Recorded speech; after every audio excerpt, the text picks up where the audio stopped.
puis je vous le disais en titre, 13,6 milliards d'euros ont été promis à l'Afghanistan lors justement de cette conférence de donateurs à Bruxelles. Et pour en parler, on retrouve Naïm Nir qui est représentant des pays.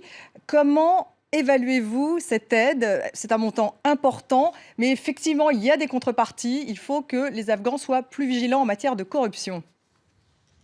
Voilà, tout à fait. Comme vous l'avez dit, c'est une somme importante pour les 4 prochaines années, mais on peut se demander si effectivement la situation actuelle de l'Afghanistan, car il faut la recontextualiser, peut mener à avoir ce genre de contrepartie.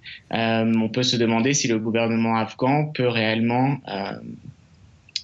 progresser dans cette direction et assurer les donneurs pour cette aide. Parce qu'il y a un vrai problème d'insécurité, ça a été vraiment au menu de ces discussions, une insécurité très forte avec une intervention très importante des talibans qui risquent justement de menacer l'arrivée de cette aide. Pour vous donner quelques chiffres, on parle de 40% du territoire afghan au contrôle des insurgés. La semaine dernière, Kunduz, une capitale provinciale, est presque tombée de nouveau aux mains des talibans pendant une courte durée. À Nangarhar, dans l'Est, vous avez la présence de Daesh.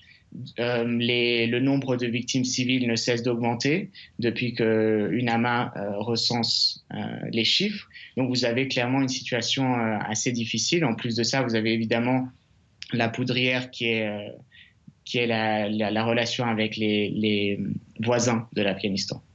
Merci beaucoup Naïm Nir pour ces précisions.